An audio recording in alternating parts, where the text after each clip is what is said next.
ನಮಸ್ಕಾರ ಪ್ರಿಯ ವೀಕ್ಷಕರೇ, ಕಾವ್ಯಧಾರೆಯ ವಿಶೇಷ ಸಂಚಿಕೆ ತಿಂಗಳ ಅಂಗಳ ಸಂಗಮ ಸಮಾಗಮ ಕಾರ್ಯಕ್ರಮಕ್ಕೆ ಆತ್ಮೀಯ ಸ್ವಾಗತ. ಪ್ರಿಯ ವೀಕ್ಷಕರೇ, ತಿಂಗಳ ಅಂಗಳ ಸಾಹಿತ್ಯ ಮತ್ತು ಸಾಂಸ್ಕೃತಿಕ ಬಳಗ ದಾವಣಗೆರೆಯಲ್ಲಿ ಸುಮಾರು 6-7 ವರ್ಷಗಳಿಂದ ಮನೆ ಅಂಗಳದಲ್ಲಿ ಸಾಹಿತ್ಯ ಮತ್ತು ಸಾಂಸ್ಕೃತಿಕ ಉತ್ಸವದ ರೂಪದಲ್ಲಿ ಮನೆ ಅಂಗಳದಲ್ಲಿ ಸಾಹಿತ್ಯವನ್ನು ಪ್ರಚುರಪಡಿಸಬೇಕು ಅನ್ನುವಂಥ ಹಿನ್ನೆಲೆಯಲ್ಲಿ ಕವಿಗೋಷ್ಠಿ ಮತ್ತು ಚಿಂತನಾಗೋಷ್ಠಿಯನ್ನು ಹಮ್ಮಿಕೊಂಡು ಬರ್ತಾ ಇದೆ. ಆ ಒಂದು ಕಾರ್ಯಕ್ರಮಕ್ಕೆ ದಾವಣಗೆರೆ V1 ಕಾವ್ಯಧಾರೆಯು ಕೂಡ ಸಹಯೋಗವನ್ನು ನೀಡುವುದರ ಮೂಲಕ ಅದರ ಸಹಯೋಗದಲ್ಲಿ ಈಗ ಸುಮಾರು ತಿಂಗಳುಗಳಿಂದ ಈ ಕಾರ್ಯಕ್ರಮ ಮನೆ ಅಂಗಳದಲ್ಲಿ ಜರುಗ್ತಾ ಇದೆ. ಇವತ್ತು ನಮ್ಮ ನಡುವಿನ ಹಿರಿಯ ಸಾಹಿತಿ, ಗಂಭೀರ ಚಿಂತಕರು, ಸಾಹಿತಿಗಳು ಕೂಡ ಆಗಿರುವಂಥ ಶ್ರೀಯುತ ಮಹಾಂತೇಶ್ ಬಿ ನಿಟ್ಟೂರವರ ಅರುಣೋದಯ ನಿಲಯದಲ್ಲಿ ಇವತ್ತು ಈ ಸಂಗಮ ಸಮಾಗಮ ಕಾರ್ಯಕ್ರಮ ಆಯೋಜನೆಯನ್ನು ಮಾಡಲಾಗಿದೆ. ಇವತ್ತಿನ ಈ ಕಾರ್ಯಕ್ರಮದಲ್ಲಿ ನಮ್ಮ ತಿಂಗಳ ಅಂಗಳ ಬಳಗದ ಹಿರಿಯ ಸದಸ್ಯರು ತಮ್ಮ ಒಂದು ಕವಿತೆಯನ್ನು ವಾಚನ ಮಾಡುವುದರ ಮೂಲಕ ಸಾಹಿತ್ಯದ ಸೊಗಡನ್ನು ವೀಕ್ಷಕರಿಗೆ ಪ್ರಚುರಪಡಿಸುವಂಥ ಪ್ರಯತ್ನವನ್ನು ಮಾಡ್ತಾ ಇದ್ದೀವಿ. ಈ ಒಂದು ಕಾರ್ಯಕ್ರಮದಲ್ಲಿ ನಮ್ಮ ತಿಂಗಳ ಅಂಗಳ ಬಳಗದ ಹಿರಿಯ ಸದಸ್ಯರು ಎಲ್ಲರೂ ಕೂಡ ಒಗ್ಗೂಡಿ ಇಲ್ಲಿ ಉಪಸ್ಥಿತರಿದ್ದಾರೆ. ಕವಿತಾ ವಾಚನವನ್ನು ಮಾಡುವುದರ ಮೂಲಕ ಅವರು ಸಾಹಿತ್ಯದ ಸೊಗಡನ್ನು ವೀಕ್ಷಕರಿಗೆ ಉಣಬಡಿಸಲಿಕ್ಕೆ ತಯಾರಿದ್ದಾರೆ. ಬನ್ನಿ, ಅವರ ಕವಿತೆಗಳನ್ನು ಆಲಿಸುವ ಮೂಲಕ ನಾವು ಕೂಡ ಈ ಸಂಗಮ ಸಮಾಗಮದಲ್ಲಿ ಶಾಮೀಲಾಗೋಣ. ಇದೀಗ ನಮ್ಮ ನಡುವೆ ಉಪಸ್ಥಿತರಿರುವಂಥ ಹಿರಿಯ ಕವಿ, ಲೇಖಕರು ಮತ್ತು ಉಪನ್ಯಾಸಕರು ಕೂಡ ಆಗಿರುವಂಥ ಶ್ರೀಯುತ ಸಾಹಿತಿ ಶ್ರೀಯುತ ನಾಗರಾಜ್ ಸಿರಿಗೆರೆಯವರಿಂದ ಒಂದು ಕವನ ವಾಚನ. ಎಲ್ರಿಗೂ ನಮಸ್ಕಾರ. ನಾನು ಓದುವ ಕವನದ ಶೀರ್ಷಿಕೆ ಕಡಲು ಅಂತ. ಇಳೆಗೆ ಬಿದ್ದ ಮಳೆ ಮನದ ಬೀದಿಗಳ ತೊಳೆದು ದ್ವೇಷದ ಕಸ ಕೊಳೆಯೊಂದಿಗೆ ತಾತ್ಸಾರದ ಗಟಾರದಲ್ಲಿ ಹರಿದು ಎಲ್ಲವನ್ನೂ ಕೂಡಿ ಹೊಳೆ ಸೇರಿತು. ಸಂಬಂಧದ ಹೊಳೆ ಹರಿದು ಕಡಲ ಕೂಡಿತು. ಕಡಲೆಂದರೆ ಕೂಡುವ ಲೆಕ್ಕ, ಆಳ ಅಗಲ ಭಾಗಿಸಿ ಅಪಾರ ಶೇಷದೊಂದಿಗೆ ಕಣ್ಣಿಗೆ ನಿಲುಕದ ನಕ್ಷತ್ರ. ಕಡಲೊಳಗೆ ಸೇರಿದ ಹೊಳೆಗಳ ಲೆಕ್ಕ ಸಿಕ್ಕಿದೆ, ಹೊತ್ತು ತಂದದ್ದು ಅಗಣಿತ. ಹರಿತೊರೆಯ ದಾಟಿ ಎಲ್ಲಿಂದಲೋ ಬಂದು ಏನನ್ನು ಹೊತ್ತು ತಂದು ಸಮಂಜಸ ಪ್ರಶ್ನೆಗಳನ್ನು ಕೇಳಲಿಲ್ಲ. ಕಡಲ ನೆನಪಿನಲ್ಲಿ ಎಲ್ಲವೂ ಶೂನ್ಯವೇ ರಹಸ್ಯ ಭೇದಿಸಲು. ತನ್ನೊಳಗೆ ಕೂಡಿದ ಹೊಳೆಯನ್ನು ಸಾಮರಸ್ಯದ ಅಡಿಯಲ್ಲಿ ನೀ ಯಾರೆಂದು ಎಂದೂ ಪ್ರಶ್ನಿಸಲಿಲ್ಲ. ಮನುಷ್ಯನಲ್ಲಿ ಮಾತ್ರ ಇನ್ನು ಪ್ರಶ್ನೆಗಳು ಉಳಿದಿವೆ. ಕಣಗಳನ್ನು ಸೀಳಿದರೆ ಅದೇ ಜಾತಿ, ಮತ ಎಲ್ಲವನ್ನು ಒಡೆದು ಪುನಃ ಕೂಡಿಸುವ ನಾಟಕೀಯ ನಂಟು. ಧನ್ಯವಾದಗಳು. ಶ್ರೀಯುತ ನಾಗರಾಜ್ ಸಿರಿಗೆರೆಯವರಿಗೆ ಧನ್ಯವಾದವನ್ನು ಅರ್ಪಿಸ್ತಾ, ಇದೀಗ ನಮ್ಮ ನಡುವೆ ಉಪಸ್ಥಿತರಿರುವಂಥ ಹಿರಿಯ ಲೇಖಕರು, ಚುಟುಕು ಸಾಹಿತ್ಯ ಪರಿಷತ್ನ ಜಿಲ್ಲಾಧ್ಯಕ್ಷರು ಕೂಡ ಆಗಿರುವಂಥ ಶ್ರೀಯುತ ರಾಜಶೇಖರ್ ಗುಂಡಗಟ್ಟಿ ಅವರಿಂದ ಕವನ ವಾಚನ. ನನ್ನ ಒಂದು ಕವನ ವಾಚನ ಮಾಡ್ತಾ ಇದ್ದೇನೆ. ಜನ್ಮಭೂಮಿ. ಜನಿಸಿ ಬಾಳ್ವೆ ನಾಡಿನಲ್ಲಿ, ಕನ್ನಡದ ಸಿರಿ ಮಣ್ಣಿನಲ್ಲಿ, ಚಂದನದ ಕಂಪ ಸೂಸುವ ಮಧುರವಾದ ತಾಣದಲ್ಲಿ. ಜನಿಸಿ ಬಾಳ್ವೆ ನಾಡಿನಲ್ಲಿ, ಕನ್ನಡದ ಸಿರಿ ಮಣ್ಣಿನಲ್ಲಿ, ಚಂದನದ ಕಂಪ ಸೂಸುವ ಮಧುರವಾದ ತಾಣದಲ್ಲಿ. ಸುಂದರಗಿರಿ ಬನದ ನಾಡಿನಲ್ಲಿ, ಹಸಿರು ಬನದ ಸೊಬಗಿನಲಿ. ಸುಂದರಗಿರಿ ಬನದ ನಾಡಿನಲ್ಲಿ, ಹಸಿರು ಬನದ ಸೊಬಗಿನಲಿ. ಕಲ್ಪನೆಗೂ ಮೀರಿದ ಸೃಷ್ಟಿಯೊಳಗೆ ದೇವದೇವತೆಯರ ತಾಣದಲ್ಲಿ. ಜನಿಸಿ ಬಾಳ್ವೆ ನಾಡಿನಲ್ಲಿ. ತುಂಗಭದ್ರೆ ಕಾವೇರಿ ಕೃಷ್ಣೆಯು ಮೈದುಂಬಿ ನರ್ತಿಸೋ ನೆಲದಲ್ಲಿ. ತುಂಗಭದ್ರೆ ಕಾವೇರಿ ಕೃಷ್ಣೆಯು ಮೈದುಂಬಿ ನರ್ತಿಸೋ ನೆಲದಲ್ಲಿ. ಕೊಡಗು ಸಿರಿಯ ಮಡಿಲಲ್ಲಿ, ಕೊಡಗು ಸಿರಿಯ ಮಡಿಲಲ್ಲಿ, ಜನ್ಮ ತಳೆದೆ ಕಾವೇರಿ ತಾಯಿಯ ಒಡಲಲ್ಲಿ.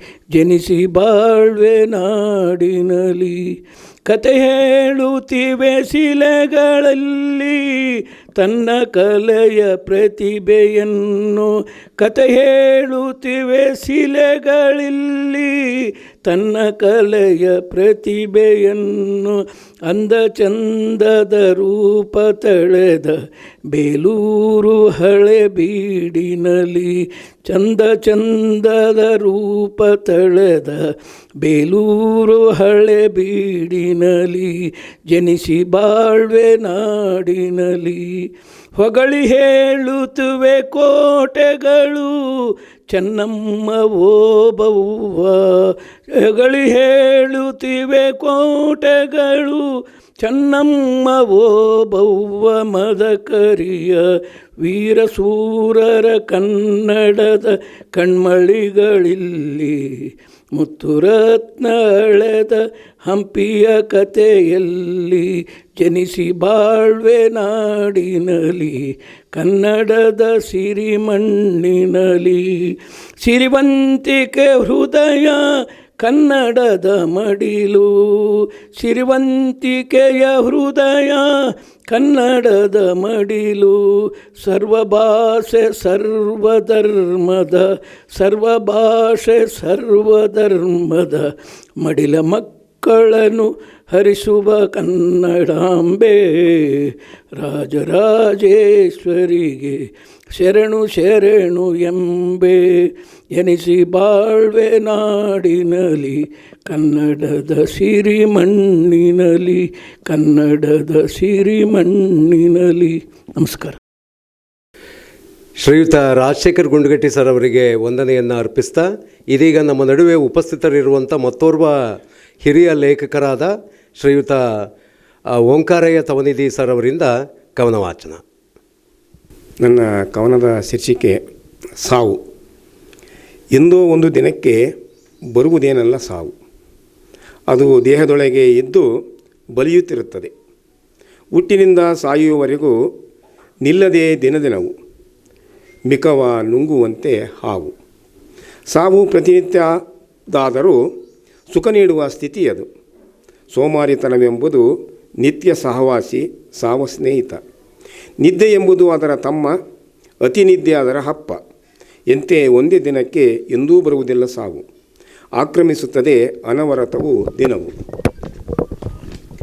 ಆಶ್ಚರ್ಯವೇನಿಲ್ಲ, ಅದಕ್ಕಿದೆ ಬಣ್ಣ ಕಪ್ಪು, ಆರ್ಷೆಯರ ಆರೋಪವೇನಲ್ಲ ತಪ್ಪು. ಎಂತೆ ಯಮನ ಮೈಬಣ್ಣ ಕಪ್ಪು, ಹಾಗೆ ಅದಕ್ಕಿದೆ ಅತಿ ಶೈತ್ಯದ ತಂಪು. ರಾತ್ರಿ ಎಂಬುದು ಸಾವಿನ ಸಹೋದರ, ಚಳಿಗಾಲವೆಂದರೆ ಸಾವಿಗೆ ಇನ್ನಿಲ್ಲದ ಆದರ. ಎಂತೆ ಹೆಚ್ಚು ಹೃದಯ ಭಂಗುರ. ಇಷ್ಟೆಲ್ಲ ಆಗಿದ್ದರೂ ಸಾವ ಸ್ಥಿತಿ ಸುಮ್ಮಾನ ಕ್ಷಣ, ಅದರೊಳಗೆ ಮುಳುಗುವುದು ಜೀವಿಯ ಎಲ್ಲ ಲಕ್ಷಣ. ಕೇಳಿದ್ದಕ್ಕೆ ಅಭಿನಂದನೆಗಳು. ಶ್ರೀಯುತ ಓಂಕಾರಯ್ಯ ತವನಿಧಿ ಅವರಿಗೆ ವಂದನೆಯನ್ನು ಅರ್ಪಿಸ್ತಾ ಇದೀಗ ನಮ್ಮ ನಡುವೆ ಉಪಸ್ಥಿತರಿರುವಂಥ ಮತ್ತೋರ್ವ ಹೈಸ್ಕೂಲ್ ನಿವೃತ್ತ ಶಿಕ್ಷಕರು ಮತ್ತು ಕವಿಗಳಾದಂತಹ ಶ್ರೀಯುತ ಹನುಮಂತಪ್ಪ ಅವರಿಂದ ಕವನ ವಾಚನ. ನುಡಿಗವನ ಅಂತ. ಮೂಢನಂಬಿಕೆಯ ಕಿತ್ತೊಗೆದು ಕತ್ತಲೆಯ ಕೂಪದಿಂದ ಜ್ಞಾನದ ಕಡೆಗೆ ಹರಿಯುವ ಜ್ಞಾನದೀವಿಗೆಯು ನನ್ನ ನುಡಿಗವನ. ಅನುಮಾನದ ಹೆಬ್ಬಾವನ್ನು ಸರಿಸಿ ಮುಂಜಾನಿನ ಬೆಳಕನ್ನು ಬೀರಿ ಚೇತೋಹಾರಿಯ ಕಿರಣದಂತೆ ನನ್ನ ನುಡಿಗವನ. ഇരുಳು ಬೆಳದಿಂಗಳ ಚೆಲ್ಲಿ ಆಸೆಯ ನಕ್ಷತ್ರಗಳ ಪಸರಿಸಿ ಬದುಕುವ ಆಸೆಯು ಹುಟ್ಟಿಸುವ ನನ್ನ ನಕ್ಷತ್ರವು ನನ್ನ ನುಡಿಗವನ. ಮುಂಜಾನೆಯ ಮಲ್ಲಿಗೆ ಹೂವು ಅರಳಿ ಸುತ್ತಲೂ ಪರಿಮಳವ ಬೀರಿ ದುಂಬಿಗಳು ಈರುವ ಮಕರಂದದಂತೆ ನನ್ನ ನುಡಿಗವನ.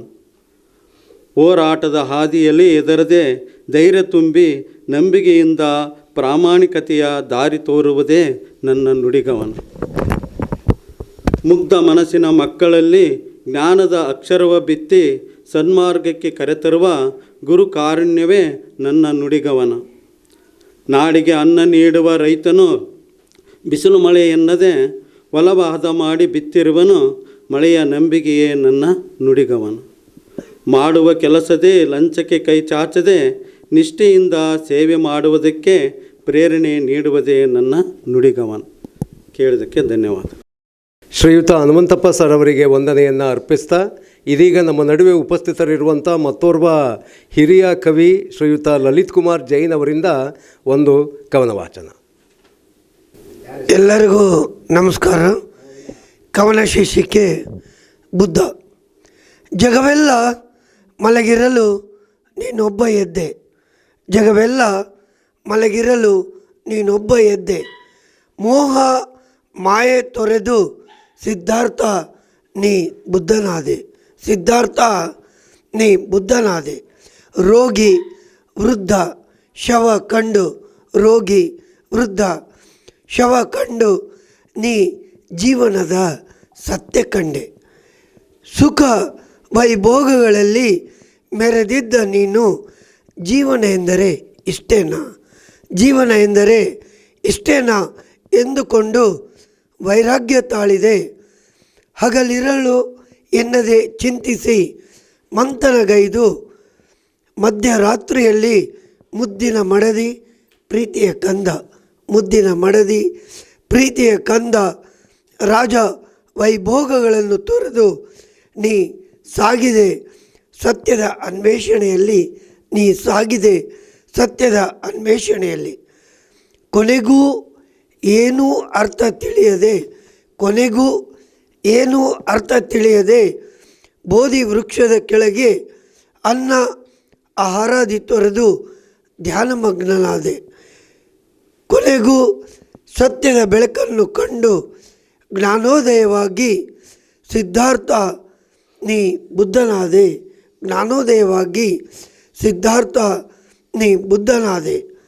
ಬ್ರಹ್ಮಾಂಡದ ಸಕಲ ರಹಸ್ಯಗಳನ್ನು ಅರಿತು ನೀ ಜ್ಞಾನದ ಭಂಡಾರವಾಗಿ ಆಸೆಯೇ ದುಃಖಕ್ಕೆ ಮೂಲ ಕಾರಣವೆಂದು ಬೋಧಿಸಿ, ಆಸೆಯೇ ದುಃಖಕ್ಕೆ ಮೂಲ ಕಾರಣವೆಂದು ಬೋಧಿಸಿ ಸತ್ಯ ಅಹಿಂಸೆ ಶಾಂತಿಯ ಸಂದೇಶಸಾರಿ, ಸತ್ಯ ಅಹಿಂಸೆ ಶಾಂತಿಯ ಸಂದೇಶಸಾರಿ. ದೀನ ದಲಿತ ನೊಂದ ಮಾನವರಿಗೆ ನೀ ದಾರಿದೀಪವಾಗಿ ಸರಳ ಮುಕ್ತಿಯ ಮಾರ್ಗ ತೋರಿ ಜಗತ್ತಿನಲ್ಲಿ ನೀ ಪ್ರಬುದ್ಧನಾಗಿ ಗೌತಮ ಬುದ್ಧನಾಗಿ ಮೆರೆದೆ, ಗೌತಮ ಬುದ್ಧನಾಗಿ ಮೆರೆದೆ. ಸೂರ್ಯ ಚಂದ್ರರಿರುವ ತನಕ, ಸೂರ್ಯ ಚಂದ್ರರಿರುವ ತನಕ ಆರದು ನೀ ಬೆಳಗಿದ ಜೀವನದ ಸತ್ಯದ ಜ್ಯೋತಿ. ಗೌತಮ ಬುದ್ಧ ಇದೋ ನಿನಗೆ ನನ್ನ ಸಾಷ್ಟಾಂಗ ಬುದ್ಧಂ ಶರಣಂ ಗಚ್ಚಾಮಿ, ಬುದ್ಧಂ ಶರಣಂ ಗಚ್ಚಾಮಿ. ಧನ್ಯವಾದಗಳು. ಶ್ರೀಯುತ ಲಲಿತ್ ಕುಮಾರ್ ಜೈನ್ ಅವರಿಗೆ ವಂದನೆಯನ್ನು ಅರ್ಪಿಸ್ತಾ ಇದೀಗ ನಮ್ಮ ನಡುವೆ ಉಪಸ್ಥಿತರಿರುವಂಥ ಮತ್ತೋರ್ವ ಕವಯಿತ್ರಿ ಲೇಖಕಿಯರ ಸಂಘದ ದಾವಣಗೆರೆ ಜಿಲ್ಲಾಧ್ಯಕ್ಷರು ಕೂಡ ಆಗಿರುವಂಥ ಶ್ರೀಮತಿ ವೀಣಾ ಕೃಷ್ಣಮೂರ್ತಿ ಅವರಿಂದ ಒಂದು ಕವನ ವಾಚನ. ಎಲ್ಲರಿಗೂ ಧನ್ಯವಾದಗಳು. ನನ್ನ ಕವನದ ಶೀರ್ಷಿಕೆ ದಾಹಿಗಳ ಮಹಾದಾಟ. ಕಾಂಚಾಣದ ಮಹಾಕೊಪ್ಪರಿಗೆಯಲ್ಲಿ ಜಣ್ ಜಣ್ ಜಣಾದ ಸದ್ದೋ ಸದ್ದು. ಕಾಂಚಾಣದ ಮಹಾಕೊಪ್ಪರಿಗೆಯಲ್ಲಿ ಜಣ್ ಜಣ್ ಜಣಾದ ಮಹಾಸದ್ದು. ಎಲುಬಿಲ್ಲದ ನಾಲಿಗೆಯ ಒಳಸುಳಿಯಲ್ಲಿ, ಎಲುಬಿಲ್ಲದ ನಾಲಿಗೆಯ ಒಳ ಸುಳಿಯಲ್ಲಿ ದರ್ಪದ ಮಾತಿನಲ್ಲಿಹುದು ಭಾರೀ ಗುತ್ತು. ಆಟ ಬಡಿದಾಟ ಹೊಡೆದಾಟದಲ್ಲಿ ನರಳಿ ನರಳಿ ಸತ್ತಿತು ಸಂಸ್ಕೃತಿಯೂ ಇಲ್ಲಿ. ಆಟ ಬಡಿದಾಟ ಹೊಡೆದಾಟದಲ್ಲಿ ನರಳಿ ನರಳಿ ಸತ್ತಿತು ಸಂಸ್ಕೃತಿಯೂ ಇಲ್ಲಿ. ಅಧಿಕಾರದ ಅಹಂ ಏರಿಸಿತು ಪಿತ್ತ ನೆತ್ತಿಯಲ್ಲಿ, ಅಧಿಕಾರದ ಅಹಂ ಏರಿಸಿತು ಪಿತ್ತ ನೆತ್ತಿಯಲ್ಲಿ. ಅನುದಿನವೂ ನಡೆಯುತ್ತಿಹುದು ವಿಕೃತಿಯಲ್ಲಿ, ಅನುದಿನವೂ ನಡೆಯುತ್ತಿಹುದು ವಿಕೃತಿಯಲ್ಲಿ. ಕಾಂಚಾಣದ ಮಹಾ ಕೊಪ್ಪರಿಗೆಯಲ್ಲಿ ಜಣ್ ಜಣ್ ಜಣಾದ ಮಹಾಸದ್ದು. ಪಾಪ ಪ್ರಜ್ಞೆಯು ಕಿಂಚಿತ್ತೂ ಇಲ್ಲದವರಲ್ಲಿ ಮಹಾದಾಟವನ್ನು ಆಡುತ್ತಿಹರು ಅನುಕ್ಷಣವು. ಪಾಪ ಪ್ರಜ್ಞೆಯು ಕಿಂಚಿತ್ತೂ ಇಲ್ಲದವರಲ್ಲಿ ಮಹದಾಟವನ್ನು ಆಡುತ್ತಿಹರು ಅನುಕ್ಷಣವು. ದೇಹಿ ದೇಹಿ ದೇಹಿ ಎಂದವರು ಅಂದು, ದೇಹಿ ದೇಹಿ ದೇಹಿ ಎಂದವರು ಅಂದು ಗಗನದಲ್ಲಿಂದು ತೇಲುತ್ತಾ ಹಾರಾಡುತ್ತಿಹರು. ಕಾಂಚಾಣದ ಮಹಾ ಕೊಪ್ಪರಿಗೆಯಲ್ಲಿ ಜಣ್ ಜಣ್ ಜಣಾದ ಸದ್ದೋ ಸದ್ದು. ರಾಜಕಾರಣಿಗಳ ಮಹಾದಾಳದಾಟದಲ್ಲಿ ಹಾವು ಮುಂಗುಸಿಗಳ ಕಚ್ಚಾಟದ ಕೂಟವು. ರಾಜಕಾರಣಿಗಳ ಮಹಾದಾಳದಾಟದಲ್ಲಿ ಹಾವು ಮುಂಗುಸಿಗಳ ಕಚ್ಚಾಟದ ಕೂಟವು. ಹೊಂದಾಣಿಕೆಯ ರಾಜಕೀಯವು ಮರೆಯಲ್ಲಿ, ಹೊಂದಾಣಿಕೆಯ ರಾಜಕೀಯವು ಮರೆಯಲ್ಲಿ ಬಡಿದ ಹಾಗೆ ಮಾಡುವರು ಒಳ ಒಪ್ಪಂದದಲ್ಲಿ, ಬಡಿದ ಹಾಗೆ ಮಾಡುವರು ಒಳ ಒಪ್ಪಂದದಲ್ಲಿ. ಕಾಂಚಾಣದ ಮಹಾ ಕೊಪ್ಪರಿಗೆಯಲ್ಲಿ ಜಣ್ ಜಣ್ ಜಣಾದ ಸದ್ದೋ ಸದ್ದು. ಧರ್ಮ ಧರ್ಮದ ಮೇಲಿವರ ಭಾರೀ ಸವಾರಿ, ಓಟಿನ ನಂಟಿನ ಗಂಟಲ್ಲಿ ಇವರಾಟವು ಪರಾರಿ. ಧರ್ಮ ಧರ್ಮದ ಮೇಲಿವರ ಭಾರೀ ಸವಾರಿ, ಓಟಿನ ನಂಟಿನ ಗಂಟಲ್ಲಿ ಇವರಾಟವು ಪರಾರಿ. ಸುಳ್ಳಿನ ಸರಮಾಲೆಯಲ್ಲಿ ಸತ್ಯ ಬೆಪ್ಪು ತಕ್ಕಡಿ, ಸುಳ್ಳಿನ ಸರಮಾಲೆಯಲ್ಲಿ ಸತ್ಯ ಬೆಪ್ಪು ತಕ್ಕಡಿ. ಮೆರೆಯುತ್ತಿದೆ ಎಲ್ಲೆಡೆ ಹೊಡಿ ಬಡಿ ಕಡಿ, ಮೆರೆಯುತ್ತಿದೆ ಎಲ್ಲೆಡೆ ಹೊಡಿ ಬಡಿ ಕಡಿ, ಹೊಡಿ ಬಡಿ ಕಡಿ. ಕಾಂಚಾಣದ ಮಹಾ ಕೊಪ್ಪರಿಗೆಯಲ್ಲಿ ಜಣ್ ಜಣ್ ಜಣಾದ ಸದ್ದೋ ಸದ್ದು. ಎಲ್ಲರಿಗೂ ಧನ್ಯವಾದಗಳು. ಶ್ರೀಮತಿ ವೀಣಾ ಕೃಷ್ಣಮೂರ್ತಿ ಅವರಿಗೆ ವಂದನೆಯನ್ನು ಅರ್ಪಿಸ್ತಾ ಇದೀಗ ನಮ್ಮ ನಡುವೆ ಉಪಸ್ಥಿತರಿರುವಂಥ ಮತ್ತೋರ್ವ ಹಿರಿಯ ಸಂಘಟಕರು ಮತ್ತು ನಿವೃತ್ತ ಶಿಕ್ಷಕರು ಕೂಡ ಆಗಿರುವಂಥ ಶ್ರೀಯುತ ಗಂಗಾಧರಯ್ಯ ಅವರಿಂದ ಕವನ ವಾಚನ. ನನ್ನ ಶುಭೋದಯ. ನನ್ನ ಕವನದ ಶೀರ್ಷಿಕೆ ಕುವೆಂಪು, ರಾಷ್ಟ್ರಕವಿ ಕುವೆಂಪು ಅವ್ರದ್ದು. ಓ ನನ್ನ ಕುವೆಂಪು, ಓ ನನ್ನ ಕುವೆಂಪು, ನೀ ತಂದೆ ಕಾವ್ಯದ ತಂಪು, ಎನಗಾಯಿತು ಜ್ಞಾನದ ಇಂಪು. ನೀ ಬರೆದ ಕವಿತೆ ಎನಗಾಯಿತು ಚಿಂತೆ, ನಿನ್ನ ನಾನು ನೋಡಲಿಲ್ಲ, ನಿನ್ನ ಮರೆವ ಆಸೆ ಎನಗಿಲ್ಲ. ನಿನ್ನ ನೆನಪು ಕಾಡುತ್ತಿದೆ ಎನ್ನ ಮನದಲ್ಲೆಲ್ಲ. ಓ ನನ್ನ ಕುವೆಂಪು, ಓ ನನ್ನ ಕುವೆಂಪು.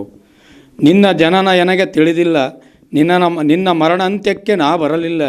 ನೀ ಹುಟ್ಟಿ ಬೆಳೆದ ಹಸಿರು ಏನಾಯಿತು ಉಸಿರಿನ ಹಾಡು, ನೀ ಬೆಳೆದ ಗಿರಿ ತಪ್ಪಲು ಎನಗಾಯಿತು ಜ್ಞಾನದ ವನಲು. ನೀ ಬೆಳೆದ ಗಿರಿ ತಪ್ಪಲು ಎನಗಾಯಿತು ಜ್ಞಾನದ ವನಲು. ಓ ನನ್ನ ಕುವೆಂಪು, ಓ ನನ್ನ ಕುವೆಂಪು. ನೀ ಆಡಿದ ವಿಶ್ವಚೇತನ ಎನಗಾಯಿತು ಧೈರ್ಯ ಚೇತನ. ನೀ ಗಳಿಸಿದ ಸಾಹಿತ್ಯ ಎನಗಾಯಿತು ಜ್ಞಾನದ ಸಂಪತ್ತು. ಎಲ್ಲರಂತೆ ನೀ ಬಂದೆ, ಎಲ್ಲರಿಂದ ನೀ ಮರೆಯಾಗಲಿಲ್ಲ, ನೀ ಮರೆಯಾಗಲಿಲ್ಲ. ಓ ನನ್ನ ಕುವೆಂಪು, ಓ ನನ್ನ ಕುವೆಂಪು. ನೀ ಮಾಡಿದ ಕನ್ನಡ ತಾಯಿಯ ಸೇವೆ, ನೀ ಮಾಡಿದ ಕನ್ನಡ ತಾಯಿಯ ಸೇವೆ ಎನಗಾಯಿತು ಅದರ ಕರ ಸೇವೆ, ಎನಗಾಯಿತು ಅದರ ಕರ ಸೇವೆ. ನಿನ್ನ ಮರೆತರೆ ಸಿಗುವುದಿಲ್ಲ ಸ್ವರ್ಗ ಸೇತುವೆ, ನಿನ್ನ ಮರೆತರೆ ಸಿಗುವುದಿಲ್ಲ ಸ್ವರ್ಗ ಸೇತುವೆ. ಓ ನನ್ನ ಕುವೆಂಪು, ಓ ನನ್ನ ಕುವೆಂಪು, ನೀ ತಂದೆ ಕಾವ್ಯದ ತಂಪು, ಎನಗಾಯಿತು ಜ್ಞಾನದ ವಿಂಪು. ಧನ್ಯವಾದಗಳು. ಶ್ರೀಯುತ ಗಂಗಾಧರಯ್ಯ ಅವರಿಗೆ ವಂದನೆಯನ್ನು ಅರ್ಪಿಸ್ತಾ ಇದೀಗ ನಮ್ಮ ನಡುವೆ ಉಪಸ್ಥಿತರಿರುವಂಥ ಮತ್ತೋರ್ವ ಕವಿ ಹಾಗೂ ಸಾಹಸ ಕ್ರೀಡಾಪಟು ಕೂಡ ಆಗಿರುವಂಥ ಶ್ರೀಯುತ ಕೊಟ್ರೇಶ್ ಅವರಿಂದ ಒಂದು ಕವನ ವಾಚನ. ಶೀರ್ಷಿಕೆ ಮೌನ. ಕಣ್ಣೀರಲ್ಲಿ ಅವಳ ಮಹಾಮೌನ, ಕಣ್ಣೀರಲ್ಲಿ ಅವಳ ಮಹಾಮೌನ, ತಣ್ಣೀರಲ್ಲಿ ನನ್ನೆದೆಯ ಸ್ನಾನ. ಒದ್ದೆಯಾಯಿತು ಪ್ರೇಮ ಕವನ, ದಾರಿ ತಪ್ಪಿದೆ ಪ್ರೀತಿಯ ಪಯಣ. ಕಳೆದು ಹೋಗುತ್ತಿದೆ ಯೌವನ, ಅದೆಲ್ಲ ಯಾರಿಗೆ ಹೇಳಿ ಸಾಯೋಣ, ಅದೆಲ್ಲ ಯಾರಿಗೆ ಹೇಳಿ ಸಾಯೋಣ. ಸುಸ್ತಾದ ಅನುಭವಸ್ಥರು ಸ್ವಲ್ಪ ಹೇಳ್ರಣ್ಣ. ಧನ್ಯವಾದಗಳು. ಶ್ರೀಯುತ NK ಕೊಟ್ರೇಶ್ ಅವರಿಗೆ ವಂದನೆಯನ್ನು ಅರ್ಪಿಸ್ತಾ ಇದೀಗ ನಮ್ಮ ನಡುವೆ ಉಪಸ್ಥಿತರಿರುವಂಥ ಮತ್ತೋರ್ವ ಕವಿ ಹಾಗೂ ಶಿಕ್ಷಕರು ಕೂಡ ಆಗಿರುವಂಥ ಶ್ರೀಯುತ ಮಂಜುನಾಥ್ ಚಿಕ್ಕಜಾಜೂರ್ ಅವರಿಂದ ಕವನ ವಾಚನ. ಕವನದ ಶೀರ್ಷಿಕೆ ಜೀವನೋಲ್ಲಾಸ. ಅಂದು ನಿನ್ನ ಕಂಡಾಗ ಮೂಡಿತು ಮನದಿ ಜೀವನೋಲ್ಲಾಸ, ನೀ ನನ್ನ ಕಾಳಜಿ ಅರಿತಾಗ ಎನ್ನ ಮನದಾಳದಿ ಆವರಿಸಿತು ನವೋಲ್ಲಾಸ. ನಿನ್ನ ಮನಸ್ಸಿನ ಅರಮನೆಯಲ್ಲಿ ವಿಹರಿಸಿದಾಗ ಮಿಡಿವ ವಿಷಯಗಳು ದೀಪದಂತೆ ಕಂಗೊಳಿಸಿದವು. ಅದಕ್ಕೆ ನಾ ನೀಡಿದ ಸಲಹೆಗಳಾಗ ಕಾರ್ಯಪ್ರವೃತ್ತವಾದವು ನಿನ್ನ ಮನದೋಳು. ಸಲಹೆಗಳ ಸ್ವೀಕರಿಸುವ ಮನ ಕಂಡು ಬೆರಗಾದೆ, ಕಳೆದೇ ಹೋದೆ ನಿನ್ನಲ್ಲಿ. ನೀನೂ ಸಹ ಎನ್ನ ಸಹಕಾರ ಮನೋಭಾವನೆಯೊಳು ಮಿಂದು ಈಜಿ ಉಸಿರಾದೆ ನನ್ನಲ್ಲಿ. ಏಕೋ ಏನೋ ನಾ ಕಾಣೆ ಎನ್ನ ಜೀವನೋಲ್ಲಾಸ ನಿನ್ನ ಕಾರುಣ್ಯ ಈ ಜಗದೊಳು ಮೌನಿಯಾದವು. ಅದಕ್ಕೆ ಕಾರಣವೇನೆಂದು ನೀನೇ ಹೇಳಬೇಕು ಗೆಳತಿ. ಶ್ರಾವಣ ಸಂಭ್ರಮದ ಮುಕ್ತಾಯದ ಬಳಿಕ ನಿನ್ನ ಕಾರಣವರಿತು ಪುಳಕಿಸಿತು ಮನ. ನಾವಿಬ್ಬರೂ ಒಂದೇ ದೋಣಿಯ ಪ್ರಯಾಣಿಕರೆಂದು ತಿಳಿದು ಎನ್ನ ಮನವಾಯಿತು ಹೂದೋಟದ ಬನ. 4 ದಿನಗಳ ಈ ಬದುಕಿನೊಳು ಮೌನ ಆವರಿಸಿದಾಗ ತಾಳ್ಮೆ ಇರಲಿ ಮನುಸ. ಅದಿಲ್ಲದಿರೆ ಬದುಕಾಗುವುದು ತಪ್ಪು ತಿಳುವಳಿಕೆಯೊಳು ವ್ಯರ್ಥ. ನಿನ್ನ ಆ ಒಂದು ನಿರ್ಧಾರವೇ ಮರಳಿಸಿತೆನ್ನ ಜೀವನೋಲ್ಲಾಸ. ಅವಕಾಶಕ್ಕಾಗಿ ಧನ್ಯವಾದಗಳು. ಶ್ರೀಯುತ ಮಂಜುನಾಥ್ ಅವರಿಗೆ ವಂದನೆಯನ್ನು ಅರ್ಪಿಸ್ತಾ ಇದೀಗ ಶ್ರೀಮತಿ ಮಲ್ಲಮ್ಮ ನಾಗರಾಜ್ ಅವರಿಂದ ಕವನ ವಾಚನ. ನನ್ನ ಕವನದ ಶೀರ್ಷಿಕೆ ಒಂದಿಷ್ಟು ಉಸಿರಾಡಲು ಬಿಡು. ಅದೇನು ಸಡಗರ, ಅದೇನು ಸಂಭ್ರಮ, ಎಲ್ಲೆಡೆ ಮಹಿಳೆಗೆ ಮಾನ ಸನ್ಮಾನ. ಮಾರ್ಚ್ 8 ಮಹಿಳಾ ದಿನಾಚರಣೆಯೆಂದು ಬಣ್ಣ ಬಣ್ಣದ ಮಾತುಗಳು, ಹಾರ ತುರಾಯಿಗಳು. ಅದೇನು ಹೆಣ್ಣನ್ನು ಹೊಗಳುವ ಪರಿ. ಓ ಹೆಣ್ಣೆ, ಇದೆಲ್ಲವೂ ದಿಟವೆಂದು ನಂಬದಿರು. ಇದು ಒಂದು ದಿನದ ಗೌರವ ಮಾತ್ರ. ಎಷ್ಟೊಂದು ವೈಭವೀಕರಣ ಅರಿಯಲಾರೆ ನೀ. ಇದು ಗಂಡು ತನ್ನ ಸ್ವಾರ್ಥ ಸಾಧನೆಗೆ ಮಾಡಿರುವ ಸಂಚೆಂದು. ಬಲಿಯಾಗದಿರು ಸೀತೆ, ಸಾವಿತ್ರಿ, ಅಹಲ್ಯೆ ಎಂಬ ಹೊಗಳಿಕೆಗೆ. ಒಪ್ಪದಿರು ತೋರಿಕೆಯ ಪ್ರೀತಿ ಡಬ್ಬಾಚಾರವ. ಸೀತೆ ಅನುಭವಿಸಲಿಲ್ಲವೇ 14 ವರ್ಷದ ವನವಾಸವ? ನಡೆಸಲಿಲ್ಲವೇ ಲವಕುಶರೊಂದಿಗೆ ಪರಿತ್ಯಕ್ತಿಯ ಬದುಕ? ದ್ರೌಪದಿ ಬೇಡಲಿಲ್ಲವೇ ಶ್ರೀಹರಿಯ ಮಾನ ಸಂರಕ್ಷಣೆಗೆ? ಕಲ್ಲಾಗಲಿಲ್ಲವೇ ಅಹಲ್ಯೆ ತನ್ನದಲ್ಲದ ತಪ್ಪಿಗಾಗಿ? ಬೇಡ ನನಗೆ ಯಾವ ಪಟ್ಟ ಬಿರುದು ಬಾವಲಿಗಳು. ನಾನು ಹೆಣ್ಣಾಗಿ ಬೇಡುವುದು ಇಷ್ಟು ಮಾತ್ರ. ನನ್ನನ್ನು ಒಬ್ಬ ವ್ಯಕ್ತಿಯಾಗಿ ಬದುಕಲು ಬಿಡು. ನನ್ನಲ್ಲೂ ಒಂದಿಷ್ಟು ಸುಂದರ ಕನಸುಗಳಿವೆ. ಬೇಡ ನನಗೆ ಯಾವ ಪಟ್ಟ ಬಿರುದು ಬಾವಲಿಗಳು. ನಾನು ಹೆಣ್ಣಾಗಿ ಬೇಡುವುದು ಇಷ್ಟು ಮಾತ್ರ. ನನ್ನನ್ನು ಒಬ್ಬ ವ್ಯಕ್ತಿಯಾಗಿ ಬದುಕಲು ಬಿಡು. ನನ್ನಲ್ಲೂ ಒಂದಿಷ್ಟು ಸುಂದರ ಕನಸುಗಳಿವೆ. ನಿನ್ನ ಭೋಗ ಲಾಲಸಿಯ ವಸ್ತುವಾಗಲಾರೆ. ಚಂದದ ಮಾತುಗಳಿಂದ ಗೃಹಬಂದಿಯಾಗಿಸಿದರು. ನಿನ್ನ ಭೋಗ ಲಾಲಸಿಯ ವಸ್ತುವಾಗಲಾರೆ. ಚಂದದ ಮಾತುಗಳಿಂದ ಗೃಹಬಂದಿಯಾಗಿಸಿದರು. ಮನೆಯ ಶೋಕೇಶನ ಬೊಂಬೆಯಾಗಲಾರೆ. ಮನೆಯ ಶೋಕೇಶನ ಗೊಂಬೆಯಾಗಲಾರೆ. ಉಸಿರಾಡಲು ಬಿಡು ಒಂದಿಷ್ಟು ಹೊರಗಿನ ಗಾಳಿಯ. ಉಸಿರಾಡಲು ಬಿಡು ಒಂದಿಷ್ಟು ಹೊರಗಿನ ಗಾಳಿಯ. ಅವಕಾಶಕ್ಕಾಗಿ ಧನ್ಯವಾದಗಳು. ಶ್ರೀಮತಿ ಮಲ್ಲಮ್ಮ ನಾಗರಾಜ್ ಅವರಿಗೆ ವಂದನೆಯನ್ನು ಅರ್ಪಿಸ್ತಾ ಇದೀಗ ನಮ್ಮ ನಡುವೆ ಉಪಸ್ಥಿತರಿರುವಂತಹ ಹಿರಿಯ ಲೇಖಕರು, ಕವಿ, ಸಾಹಿತಿಯೂ ಆಗಿರುವಂಥ ಶ್ರೀಯುತ ಶಿವಯೋಗಿ ಹಿರೇಮಠ್ ಸರ್ ಅವರಿಂದ ಕವನ ವಾಚನ.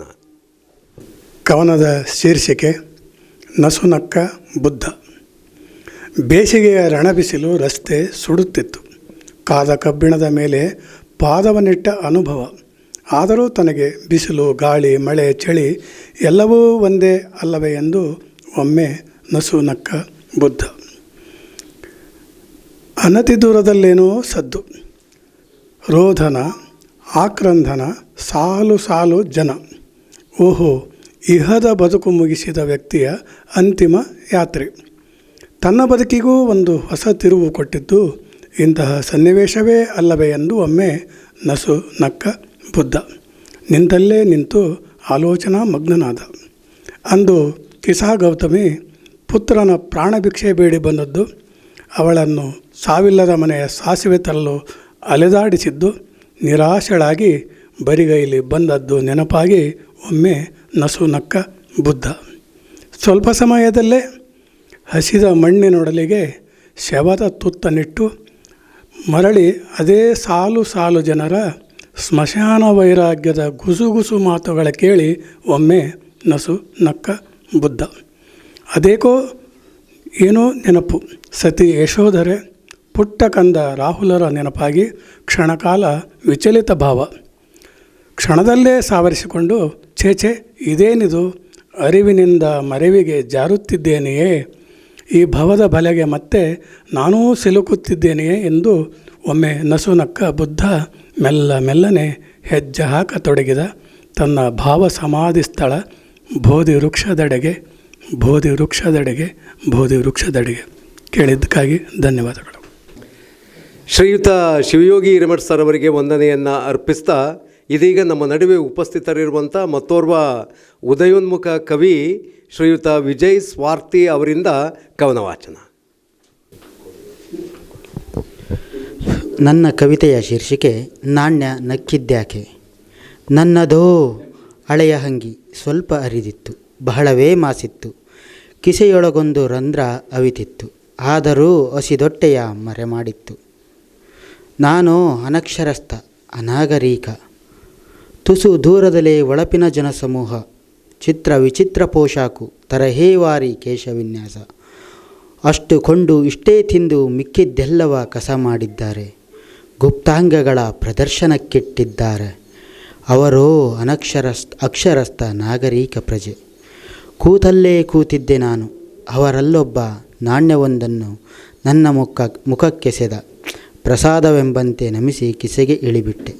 ಮರುಕ್ಷಣವೇ ರಂಧ್ರದೊಳಗಿಂದ ಸರಿದು ಅವರೆಡೆಗೆ ಓಟ ಕೀಳುವುದೇ ಅದು. ಅವರೋ ಮನ ಬಂದಂತೆ ಕಾಲಲ್ಲಿ ಹೊಸಕಿದ್ದಾರೆ, ಅಮಲಿನಲ್ಲಿ ಅತ್ಯಾಚಾರವೆಸಗುತ್ತಿದ್ದಾರೆ.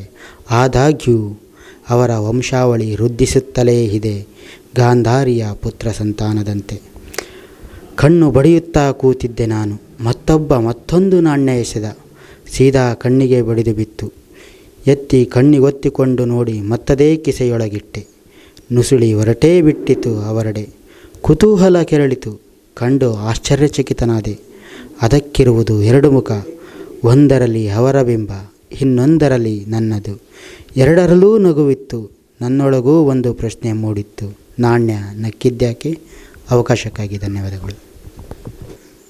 ಶ್ರೀಯುತ ವಿಜಯ್ ಸ್ವಾರ್ಥಿ ಅವರಿಗೆ ವಂದನೆಯನ್ನು ಅರ್ಪಿಸ್ತಾ ಇದೀಗ ಈ ದಿನದ ಒಂದು ತಿಂಗಳ ಅಂಗಳ ಕಾರ್ಯಕ್ರಮದ ಆತಿಥ್ಯವನ್ನು ವಹಿಸಿರುವಂಥ ಶ್ರೀಯುತ ಮಹಾಂತೇಶ್ ನಿಟ್ಟೂರ್ ಅವರಿಂದ ಕವನ ವಾಚನ. ನನ್ನ ಕವನದ ಹೆಸರು ಅಂತರಾಳದ ರಾಳ. ಬೆಳಗ್ಗೆ ಬೇಗ ಎದ್ದು ಎಲ್ಲರನ್ನೂ ಎಬ್ಬಿಸಿ, ಬೆಳಗ್ಗೆ ಬೇಗ ಎದ್ದು ಎಲ್ಲರನ್ನೂ ಎಬ್ಬಿಸಿ, ಬೀದಿಯಿಂದ ಬೀದಿಗೆ ಅಲೆಯುವ ಕಾಗೆ, ಬೀದಿಯಿಂದ ಬೀದಿಗೆ ಅಲೆಯುವ ಕಾಗೆ, ಯಾರಾದರೂ ಸತ್ತಾಗ ಇಡುವ ಪಿಂಡ ತಿನ್ನುವಾಗ ಅದಕ್ಕೆ ಕಾಣಿಸುವುದಿಲ್ಲ ಸತ್ತವ ಯಾವ ಜಾತಿಯೆಂದು. ಮಂದಿರ ಮಸೀದಿ ಚರ್ಚ್ ಮೇಲೆ ಕುಳಿತ ಪಾರಿವಾಳಕ್ಕೆ ವ್ಯತ್ಯಾಸವೇನೂ ಅನಿಸಿಲ್ಲದ ಕಾರಣ ಅದು ನಿರ್ಭೀತ. ನಮ್ಮಷ್ಟಕ್ಕೆ ನಾವೇ ಎಳೆದಿರುವ ಗಡಿರೇಖೆಗುಂಟ ಹಾರಾಡುವ ಹದ್ದು ಅರಿಯದು ಇದು ಯಾವ ದೇಶದ ಮದ್ದು ಗುಂಡಿನ ಸದ್ದು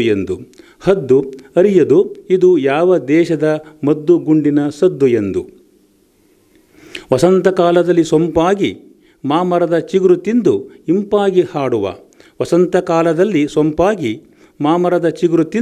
ಇಂಪಾಗಿ ಹಾಡುವ ಕೋಗಿಲಿಗೆ ಲೆಕ್ಕವಿಲ್ಲ. ಇದು ಬಡವರ ಮರವೋ ಶ್ರೀಮಂತರ ವೃಕ್ಷವೋ ಎಂದು.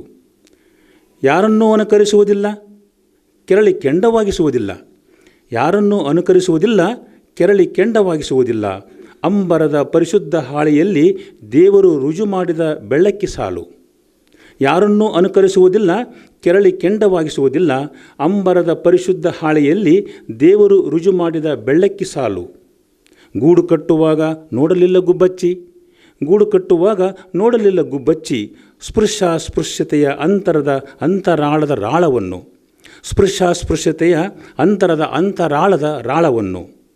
ಉರುಳಿಸುತ್ತಾ ಕೆರಳಿಸುತ್ತಿದ್ದಾನೆ ಮಾನವ ತನ್ನ ಸ್ವಾರ್ಥದ ನವನವೆಯ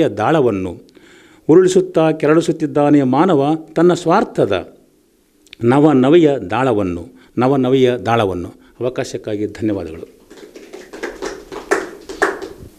ಶ್ರೀಯುತ ಮಹಾಂತೇಶ್ ನಿಟ್ಟೂರ್ ಅವರಿಗೆ ವಂದನೆಯನ್ನು ಅರ್ಪಿಸ್ತಾ ಇದೀಗ ನಮ್ಮ ನಡುವೆ ಉಪಸ್ಥಿತರಿರುವಂಥ ಮತ್ತೋರ್ವ ಉದಯೋನ್ಮುಖ ಕವಿ ಶ್ರೀಯುತ ಮಾಬಾ ನಾಗರಾಜ್ ಅವರಿಂದ ಕವನ ವಾಚನ. ಎಲ್ರಿಗೂ ನಮಸ್ಕಾರ. ಹೆಸರು ಮಾಬ ನಾಗರಾಜ್ ಕುಂದೂರು. ಕವನದ ಶೀರ್ಷಿಕೆ ಸುಟ್ಟು ಬಿಡಿ.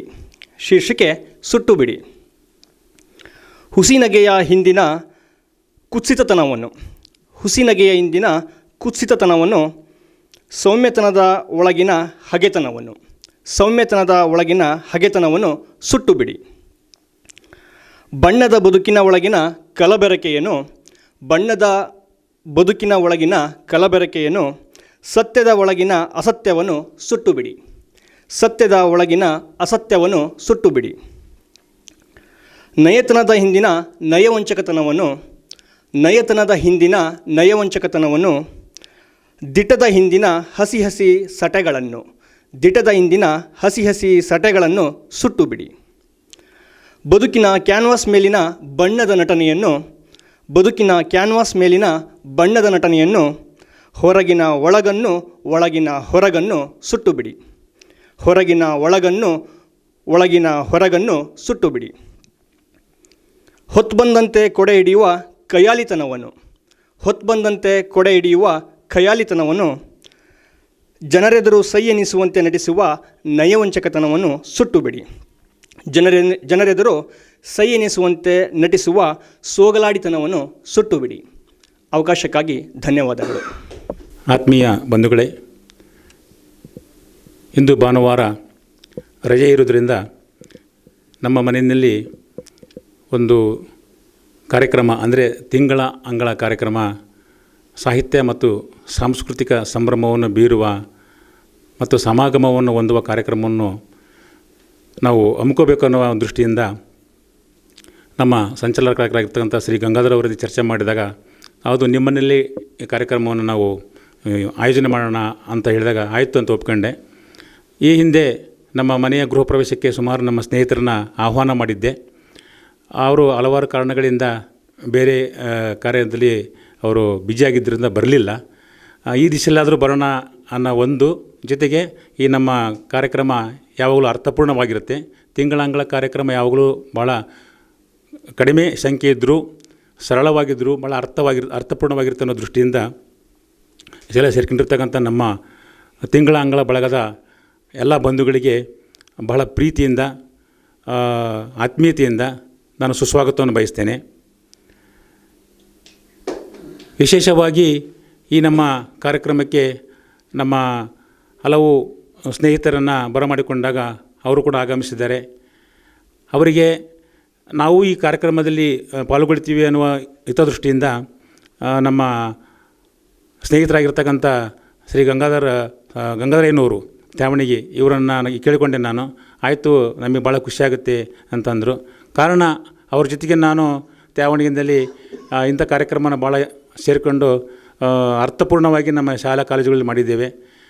ಇದು ನಮಗೆ ಹೆಮ್ಮೆ ಅನಿಸುತ್ತೆ. ಅಂಥ ಒಬ್ಬ ವ್ಯಕ್ತಿಯನ್ನು ನಾವು ಈ ಒಂದು ಕಾರ್ಯಕ್ರಮಕ್ಕೆ ಪರಿಚಯ ಮಾಡಿಕೊಡ್ತಾ ಇದ್ದೇನೆ. ಅದು ಒಂದು ನನಗೆ ಹೆಮ್ಮೆಯ ವಿಷಯ. ಹಾಗೂ ನಮ್ಮ ಹನುಮಂತಪ್ಪ ಅವರು ಕೂಡ ಬಂದಿದ್ದಾರೆ. ಹಾಗೂ ನಮ್ಮ ಹಲವು ಹಿರಿಯರು ಕೂಡ ರಾಜಶೇಖರ್ ಗುಂಡಗತ್ತಿ ಸರ್ ಆಗಿರ್ಬೋದು, ನಮ್ಮ ಹಿರೇಮಠ ಆಗಿರ್ಬೋದು, ಆಮೇಲೆ ಮಂಜುನಾಥ್ ಆಗಿರ್ಬೋದು, ನಮ್ಮ ಅಕ್ಕನ ಸಮಾನರಾಗಿರ್ತಕ್ಕಂಥ ಮಲ್ಲಮ್ಮ ಆಗಿರ್ಬೋದು, ಕೊಟ್ರೇಶ್ ಆಗಿರ್ಬೋದು, ಆಮೇಲೆ ನಮ್ಮ ಜೈನ್ ಆಗಿರ್ಬೋದು, ಆಮೇಲೆ ನಮ್ಮ ನಾಗರಾಜ್ ಕುಂದೂರು ಆಗಿರ್ಬೋದು, ಆಮೇಲೆ ನಮ್ಮ ವಿಜಯ ಸ್ವಾರ್ಥಿ ಆಗಿರ್ಬೋದು, ಇನ್ನಿತರ ನಮ್ಮ ನಾಗರಾಜ್ ಸಿರಿಗೆರೆ ಆಗಿರ್ಬೋದು, ಆಮೇಲೆ ನಮ್ಮ ಹಿರಿಯರು ಹಿತೈಷಿಗಳಾಗಿರ್ತಕ್ಕಂಥ ವಂಕರಯ್ಯ ತವನಿಧಿ ಅವರು ನಮಗೆ ಬೆನ್ನು ತಡ್ತಾ ಇರ್ತಾರೆ. ಅವರು ಕೂಡ ಬಂದು ಕಾರ್ಯಕ್ರಮದಲ್ಲಿ ಭಾಗವಹಿಸಿ ಕವನ ವಚನವನ್ನು ಮಾಡಿದ್ದಾರೆ. ಇನ್ನೂ ಮುಂದಿನ ದಿನಗಳಲ್ಲಿ ನಮ್ಮ ಕಾರ್ಯಕ್ರಮ ಹೀಗೆ ಮನೆಗಳಲ್ಲಿ ಮನಗಳನ್ನು ತಲುಪಲಿ ಅನ್ನೋ ದೃಷ್ಟಿಯಿಂದ ಈ ಕಾರ್ಯಕ್ರಮವನ್ನು ನಾವು ಮಾಡ್ತಾಯಿದ್ದೇವೆ. ನಮಗೊಂದು ಹೆಮ್ಮೆ ಏನಂದರೆ, ನಮ್ಮ ಮನೆಯಲ್ಲಿ ಎಲ್ಲರೂ ಬಂದು ಒಂದು ಚಿಂತನೆಯನ್ನು, ಸಾಹಿತ್ಯಿಕವಾಗಿರ್ತಕ್ಕಂಥ ಅಂಶಗಳನ್ನು ಚರ್ಚೆ ಮಾಡಿದಾಗ ಒಂದು ಸಂತೋಷ ಆಗುತ್ತೆ. ಅದರಲ್ಲಿ ಸಾಹಿತ್ಯ ಅನ್ನೋದು ಸರ್ವರಿತವನ್ನು ಬಯಸಿ ಸಂಸ್ಕೃತಿ ಮತ್ತು ಸಂಸ್ಕಾರವನ್ನು ಬೆಳೆಸ್ತಕ್ಕಂಥ ಒಂದು ವೇದಿಕೆ ಆಗಿದೆ ಅನ್ನೋ ಭಾವನೆ ನಾನು ಭಾವಿಸಿರ್ತೇನೆ. ಸಾಮಾನ್ಯವಾಗಿ ನಾವು ಸಾಹಿತ್ಯದ ಅಭಿರುಚಿಯನ್ನು ಹೊಂದಿರತಕ್ಕಂಥ ಎಲ್ಲ ಬಂಧುಗಳು ಸಾಹಿತ್ಯದ ಸಮಾಜದ ಎಲ್ಲ ಅಭಿವೃದ್ಧಿಗೆ ಶ್ರಮ ಪಡ್ತೀವಿ ವಿನಃ ಅಲ್ಲಿ ಕೆಟ್ಟದ್ದನ್ನು ಮಾಡಲಿಕ್ಕೆ ಯಾರೂ ಬಯಸೋದಿಲ್ಲ. ಅಲ್ಲಿ ಕಾರಣ ಏನಂತಂದರೆ, ನಮ್ಮ ಎಲ್ಲ ಕವನಗಳು ಸಮಾಜದ ಪ್ರತಿಬಿಂಬವಾಗಿ ಕನ್ನಡಿಯಾಗಿ ಹೊರಹೊಮ್ಮತಕ್ಕಂಥದ್ದೇ ಒಂದು ಸಾಕ್ಷಿಯಾಗಿದೆ ಅಂತಕ್ಕಂಥ ಮಾತನ್ನು ಹೇಳ್ತಾ, ಎಲ್ಲರಿಗೂ ಮತ್ತೊಮ್ಮೆ ನಾನು ಹೃತ್ಪೂರ್ವಕ ಧನ್ಯವಾದಗಳನ್ನು ಬಯಸಿ ನನ್ನ ಈ ಮಾತನ್ನು ಮುಗಿಸ್ತಾ ಇದ್ದೀನಿ. ಜೈ ಹಿಂದ್, ಜೈ ಕರ್ನಾಟಕ ಮಾತೆ. ಪ್ರಿಯ ವೀಕ್ಷಕರೇ, ಇದುವರೆಗೂ ಕೂಡ ತಾವು ತಿಂಗಳ ಅಂಗಳ ಸಾಹಿತ್ಯ ಮತ್ತು ಸಾಂಸ್ಕೃತಿಕ ಬಳಗ ಹಾಗೂ V1 ಕಾವ್ಯಧಾರೆಯ ಸಹಯೋಗದಲ್ಲಿ ನಡೆದಂತಹ ಒಂದು ತಿಂಗಳ ಅಂಗಳ ಕಾರ್ಯಕ್ರಮದ ಸಂಭ್ರಮವನ್ನು ತಾವೆಲ್ಲರೂ ಕೂಡ ಸವಿದಿದ್ದೀರಿ. ಈ ಒಂದು ಕಾರ್ಯಕ್ರಮದಲ್ಲಿ ಅನೇಕ ತಿಂಗಳ ಅಂಗಳ ಬಳಗದ ಸದಸ್ಯರೆಲ್ಲರೂ ಕೂಡ ತಮ್ಮ ಕವಿತಾ ವಾಚನದ ಮೂಲಕ ಕಾವ್ಯ ಸೊಗಡನ್ನು ವೀಕ್ಷಕರಿಗೆ ಉಣಬಡಿಸುವಂಥ ಪ್ರಯತ್ನವನ್ನು ಮಾಡಿದ್ದಾರೆ. ಈ ರೀತಿಯ ಒಂದು ಪ್ರಯತ್ನ ಅದು ಪ್ರತಿ ತಿಂಗಳಿಗೊಮ್ಮೆ ಮನೆ ಅಂಗಳದಲ್ಲಿ ನಡೆಯುತ್ತೆ. ಮನೆ ಅಂಗಳದಲ್ಲಿ ಹೂವು ಹರಡಿದಾಗ ಅಲ್ಲಿ ಒಂದು ಪರಿಮಳ ಮತ್ತು ಸುವಾಸನೆಯ ಸೊಬಗು ಎಲ್ಲೆಡೆಯೂ ಕೂಡ ಪಸರಿಸಿಕೊಳ್ಳುತ್ತಂತೆ. ಹಾಗೆ ಈ ಒಂದು ಕಾವ್ಯದ ಸೊಗಡನ್ನು, ಸಾಂಸ್ಕೃತಿಕ ಸೊಗಡನ್ನು ಉಣಬಡಿಸುವಂತಹ ಕಾರ್ಯದಲ್ಲಿ ಈ ತಿಂಗಳ ಅಂಗಳ ಬಳಗ ಮತ್ತು ದಾವಣಗೆರೆ V1 ಕಾವ್ಯಧಾರೆ ನಿರಂತರವಾಗಿ ಸುಮಾರು ವರ್ಷಗಳಿಂದ ಈ ಕಾರ್ಯವನ್ನು ಮಾಡ್ತಾ ಇದೆ. ಮತ್ತು ಮುಂದಿನ ಕಾರ್ಯಕ್ರಮದಲ್ಲಿ ನಾವೆಲ್ಲರೂ ಕೂಡ ಭೇಟಿಯಾಗೋಣ.